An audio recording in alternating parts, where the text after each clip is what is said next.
Well, hello, welcome to Chapter and Verse.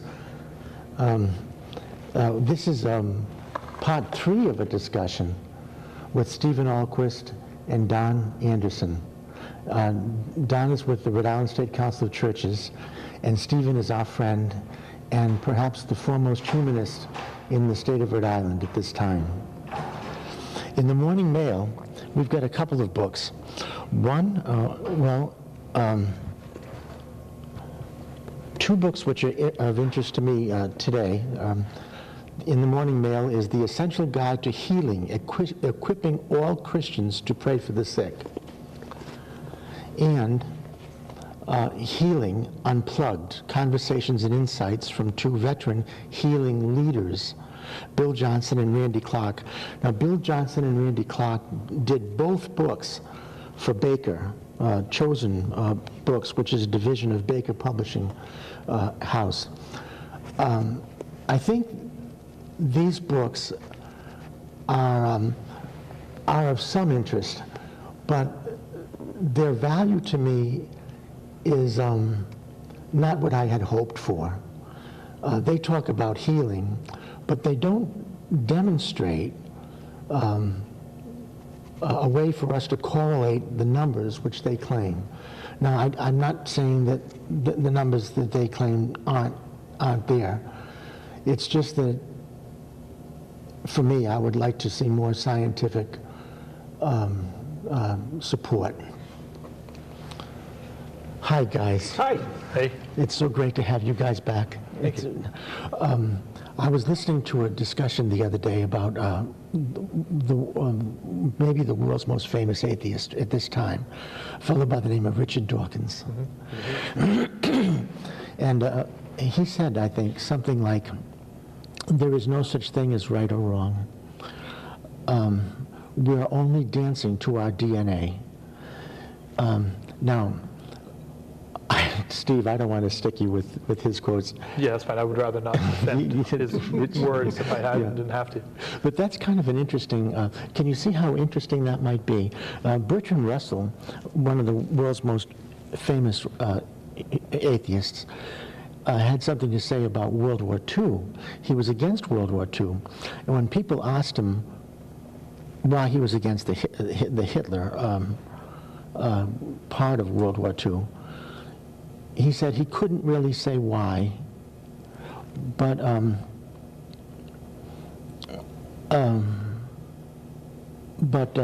that his I guess what he said it was that his sensibilities kicked in. Have you had when I was in high school, we talked about humanists, and this was a long time ago, but in high school, our brother said that there are Christian humanists, and he mentioned Albert Camus as an example of that, being a Christian humanist. Do you have a religious aspect to your humanism? I don't think so, no. I would have to say that I'm more of a secular humanist, if that's the word. But at the same time, I don't know that I would say for sure there's a right and wrong, and I don't know what Richard Dawkins was really meaning, except that he was probably trying to say that we're determined by our DNA to a certain extent. And I would agree that we're determined by the circumstances of our life, which has little to do with our DNA and our DNA. And I think those two mix to make us people, but I still think we're responsible for our actions to a certain extent, in a certain way. Maybe not ultimately responsible, but certainly responsible in the moment for our actions. Don, what do you think? Yeah, well, we always get back to this. It's as old as, sitting around the old wood stove. Is it nature? Is it nurture? Right. Ultimately, it's the same questions we're asking. And, as we've had increased scientific knowledge about DNA, and certainly, I think we're old enough to have seen enough of life to realize that there is something to be said about DNA and what follows. But then there also is this sense of, where does choice come in? Where is human freedom, and where do we have that ultimate understanding? And certainly across the Christian spectrum, you've always had folks who are more determinist in their thinking, and then other people who are more geared towards free will. The truth is probably somewhere in that mix and overlay in ways that may be beyond us. But certainly for people of faith, the business of right and wrong is a sense that we believe that God has given to us certain instruction, and that is the basis upon which we build our worldview and our moral philosophy. And within that, then various people have different understandings about how much of this is determined and how much of this you really have a choice with.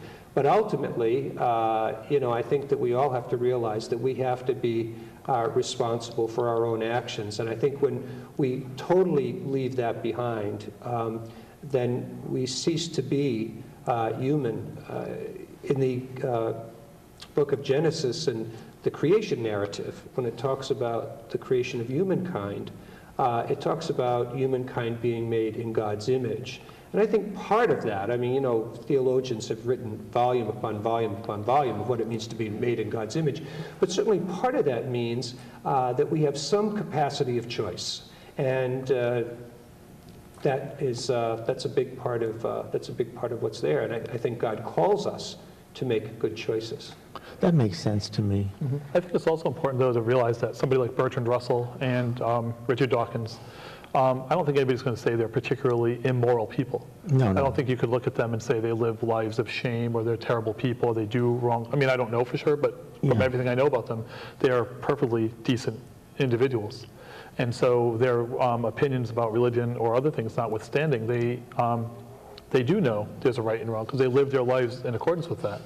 And so where they derive their principles may be different from God, but they certainly don't want to, they're deriving their principles from people. They're saying, well, how do I best live in a society with other people? How does I maximize happiness for everybody? And I think that's the morality they would try to have, and I think that works pretty well. Right, and I certainly wouldn't suggest that people who are not people of faith are not people with morals. Mm-hmm. There are, a number of models that folks have said, okay, either they don't believe in God or they say, we're not sure, so let's develop a basis for determining moral correctness without God. And they're interesting. Some of those models are very, very interesting models.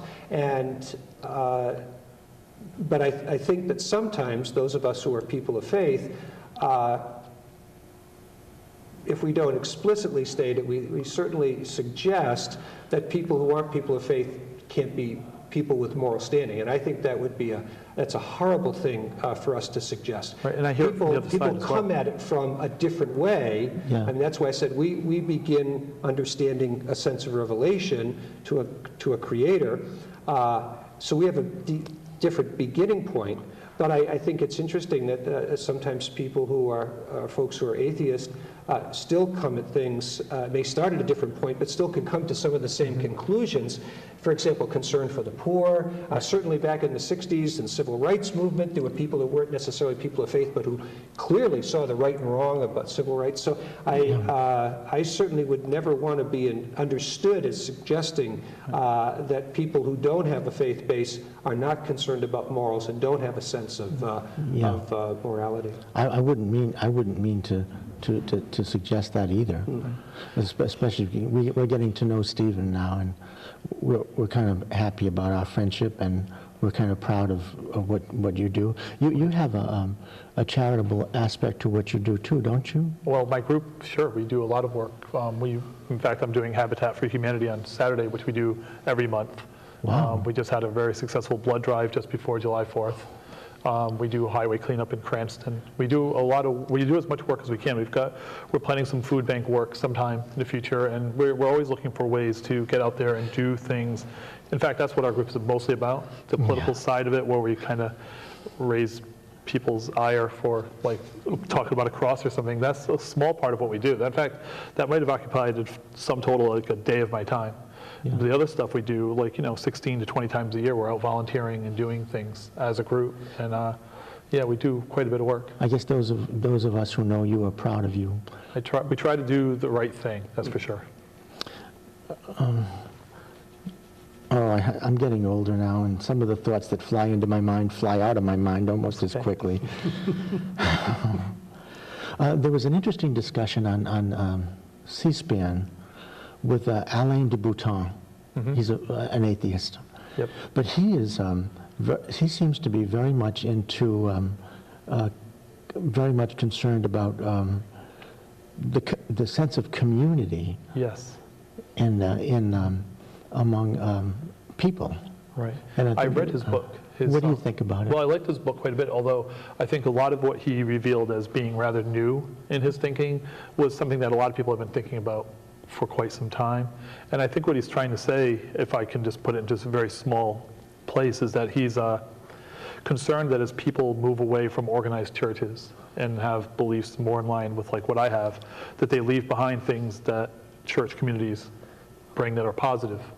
And he doesn't want to lose the sense of community. He doesn't want to lose the sense of charity and the positive things that go into church. Now, there's some things that he might consider to be negative about churches, and we can see some of those bad things happening occasionally, but he doesn't want to throw the baby out with the bathwater, and he wants to preserve certain things. He likes the architecture. He's an architect by trade, an architect, and so he's very interested in like the buildings that they build. You know, so he'll talk about the magnificence of a cathedral, and he'll say, where is that in the more secular community?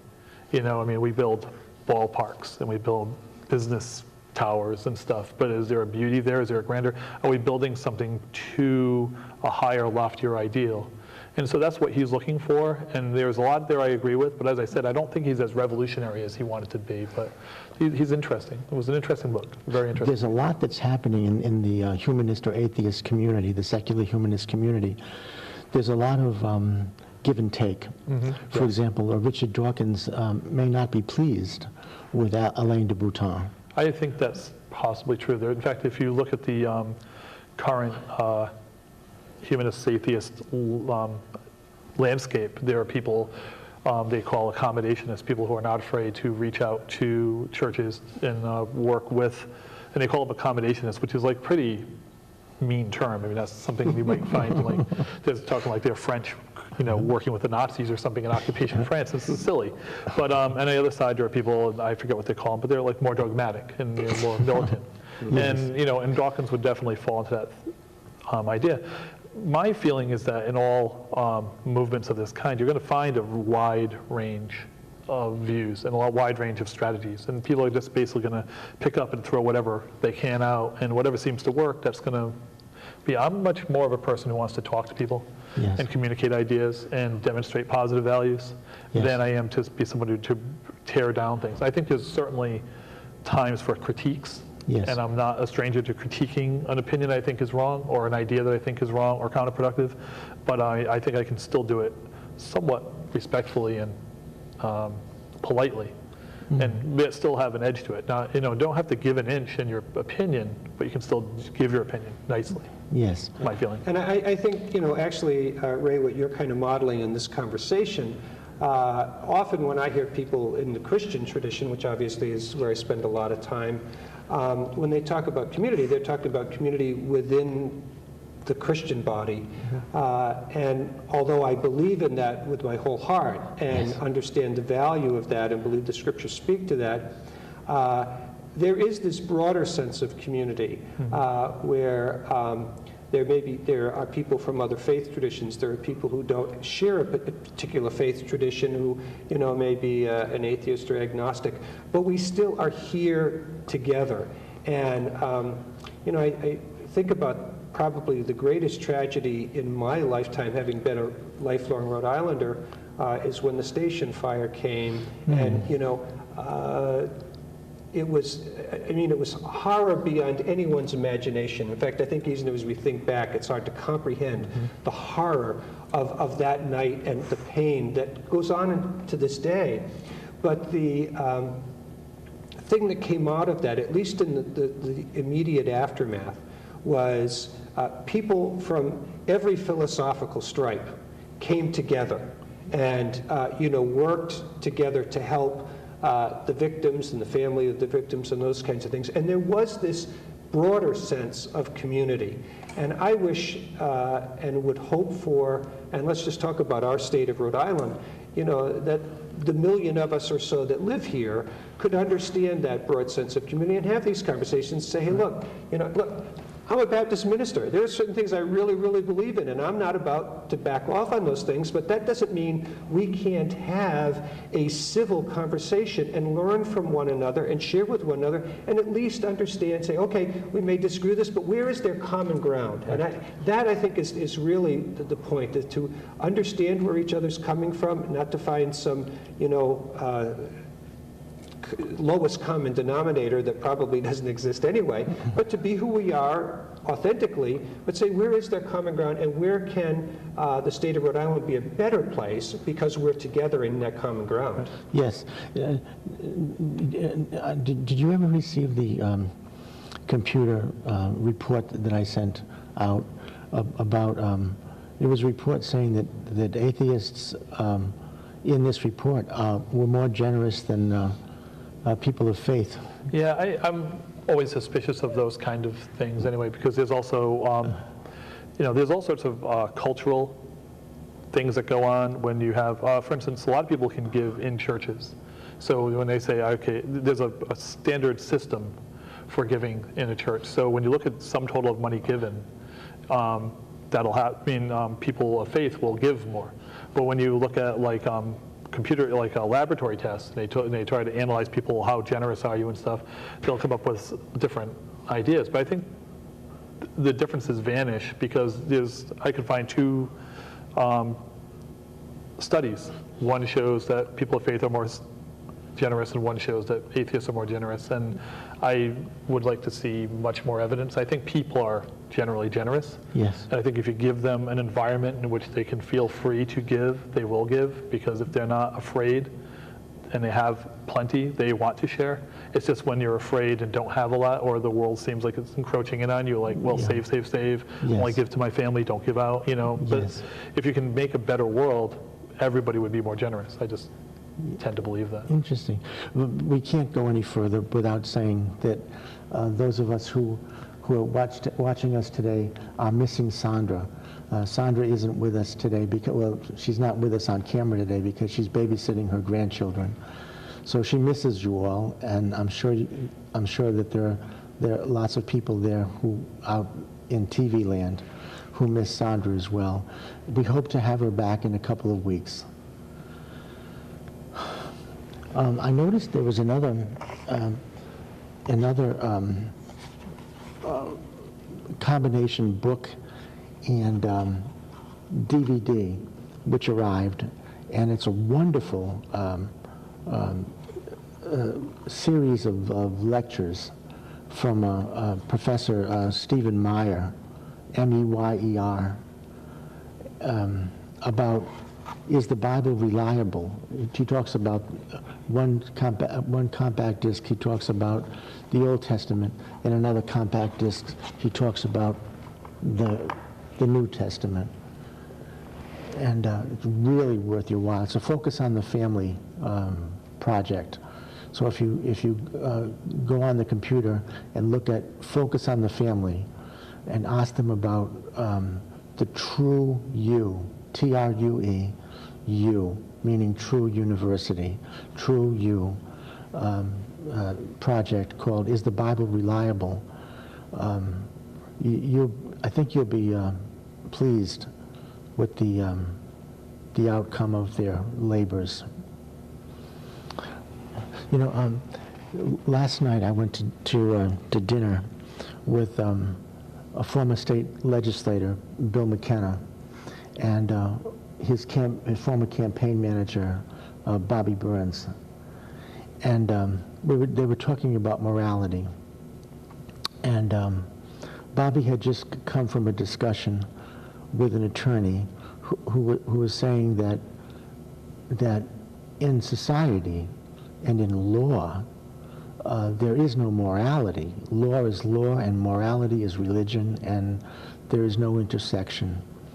And Bobby begged to differ with that point. And Bobby said that all law, every law, is an expression of morality. And I think he used the example of a stop sign, that even a stop sign is an expression of desire to protect life, human life. And there are some signs which talk about animal crossings, as you know, which are an attempt by us to safeguard the safety and lives of animals in certain areas. We were talking a little bit about this before the program, and isn't that interesting? What were you saying, Don? Well, just let me throw one thing in, because I had one thought, and then I'll come back about the budget. Yes. But I think there is something about the law. If we talk about the idea of the law, I think there is a great moral sense there. If we talk about the practice of the law, it's often not what is right or wrong, it's what follows the rules. Mm-hmm. And so that we may lose some morality in that sense of how those things work. Good point. The intent of the law may not be carried out because the technical aspect of the law got followed. Something gets thrown out on a technicality, and so someone who did something wrong suffers. Or the flip side, someone who's done nothing but because of a prejudice, for example, finds themselves being, found guilty, not based on the facts, but based upon some prejudice.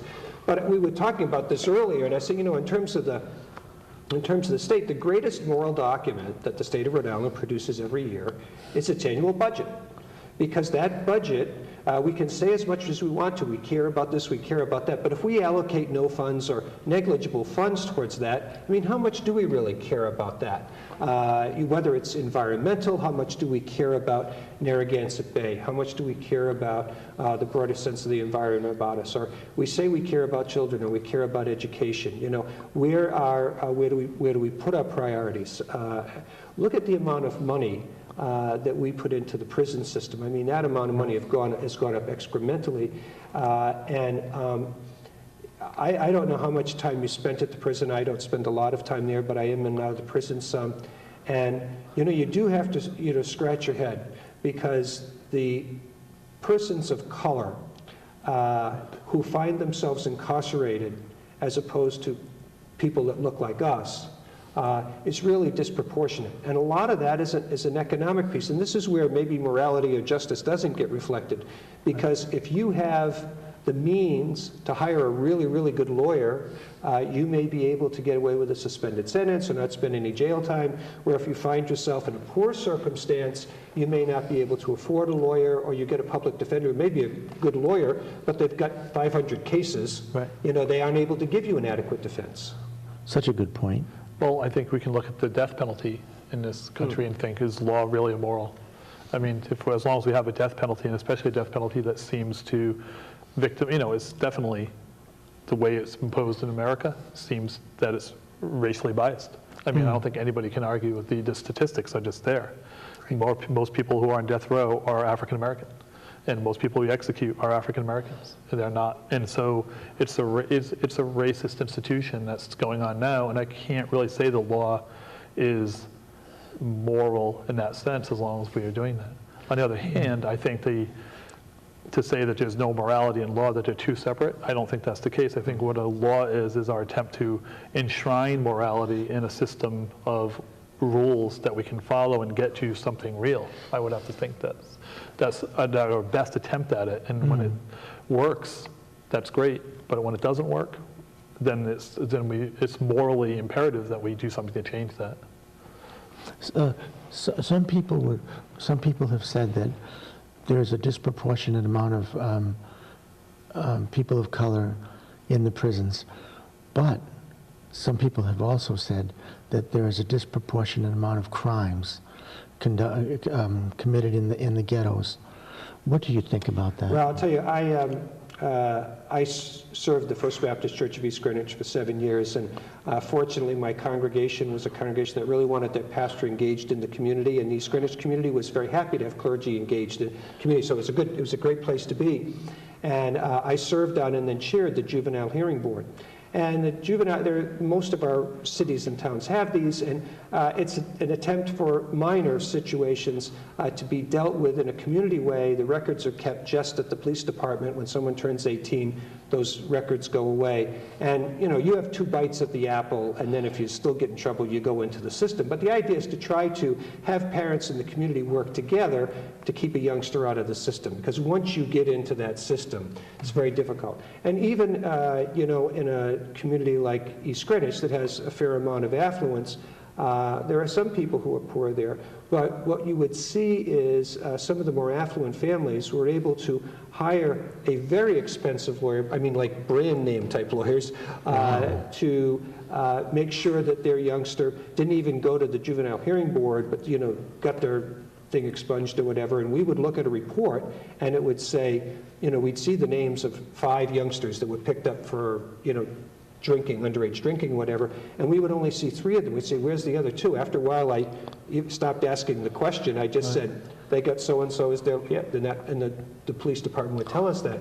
And I think we see that going over and over. So, sure, are there high crime areas where there's poverty? Yes. And are there a higher proportion of people of color in those things? Yes. But when you look at the overall amount of crime that takes place, and anecdotally, all of us know people who have done, I mean, I know people who've been pulled over several times for driving under the influence, but because they were who they were, nothing ever happened. Every once in a while, somebody does get pulled over, and, you know, they get the, and the headlines are made and so forth. But there's no question, in my mind at least, that there is kind of a double standard. And if you have resources and do something wrong, your chances of escaping the consequences are significantly higher than if you are someone without resources, that if you do something wrong, that you'll face a much harsher consequences.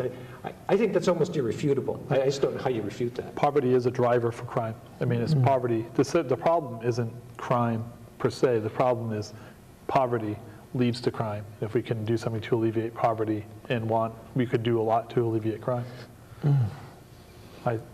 We had Professor Lafayette from URI on the program. You know, he's what a wonderful guy.